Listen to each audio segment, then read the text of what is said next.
morning, everyone, and welcome to Business Morning. We're starting a brand new week, Monday, the 15th of May.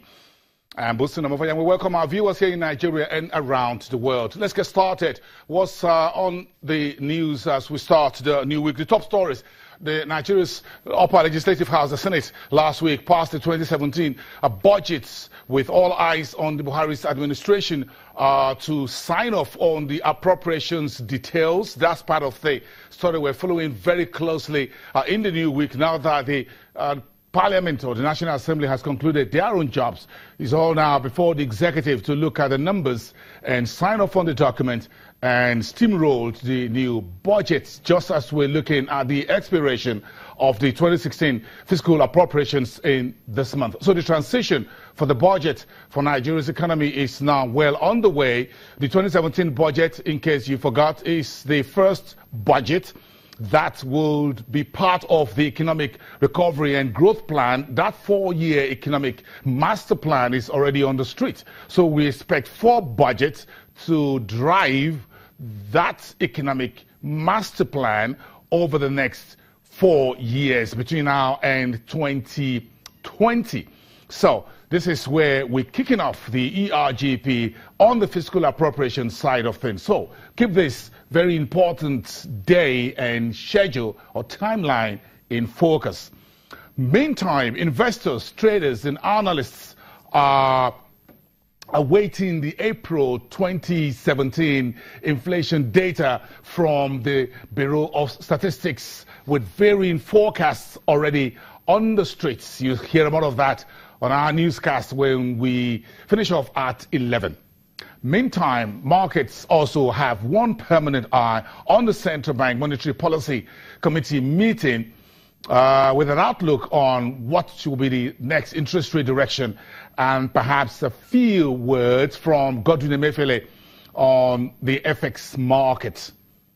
And finally, Nigeria's Securities and Exchange Commission team are in Jamaica for the 2017 general meetings of IOSCO. That stands for International Organization of Securities Commission. That's what IOSCO stands for. That's IOSCO. Of course, Nigeria is currently holding the Africa and Middle East chairmanship of the Securities and Exchange Commission. Meantime, we're now in the 3rd week of May, effectively today. So what's the outlook on the markets when we saw 0.18% snap on the equities rally last week? That's one of the questions we're asking this morning. What we got to kick off this programming today and for this week with eyes firmly fixed on the economy. Live here in the studios with me is Eremosele Aziba, who is an investment analyst at Afrinvest. Good morning. Good morning, boss. Eremosele, thank you for coming through. Eremosele will be bringing the markets and the economy together for us on the program. He's also sitting in here listening into this conversation as we will be crossing over to Abuja, our studios there in Nigeria's political capital, where the country's finance Minister, Honorable Minister Adeosun is live to us this morning to bring us up to speed on a number of issues over the next couple of minutes in the first part of the programming. Honorable Minister, good morning and thanks for coming through on the program bright and early.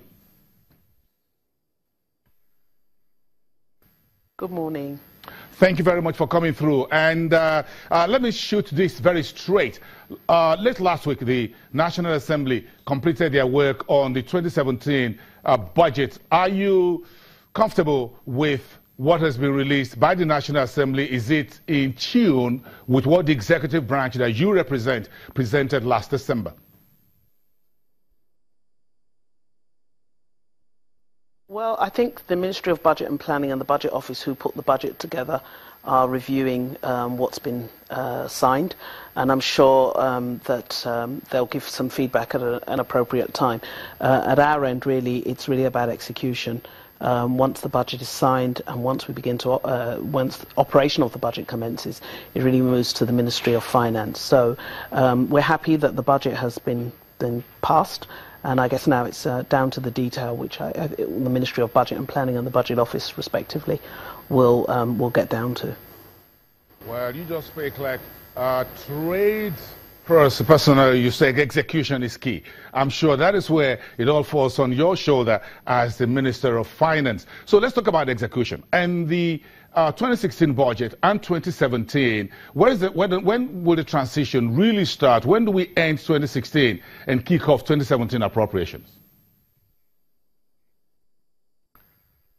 Okay, so officially 2016 finished on the 6th, but there are some ministries that are still ending some of their procurements, and some of them have money which we didn't sweep up. We'll leave the window open for a few more days so that projects can be finished. We're very conscious of the sweeping. Hard sweeping causes uncompleted projects, and we're very keen to ensure that projects that were started in 2016 are finished. Of course, priority projects that cross two financial years have already been included in 17, so they'll just roll over, and then we'll begin to release 2017 capital. So there should be a very seamless transition with the processes that we've put in place. When budget 2017 kicks off, you haven't given any specific date as to when that will happen, but when it happens, how will you hit the ground running? What will be the first and immediate action points for you? Well, we've already been raising capital. We do that every year. Whilst waiting for the budget to be appropriated, we raise capital according to market conditions. So where we've seen good conditions in the market, we've gone ahead and raised capital. So we do have some capital on standby, and that will be the first capital to be released for the 2017 budget, much as we did last year. Our commitment to capital expenditure is a firm one. We see that as the way that will get the economy growing and get us out of the current recession. So we're ready with funds available to actually release for 2017 budget as soon as it's formally assented to by the acting president. Broadly speaking, what do you think the new budget will deliver?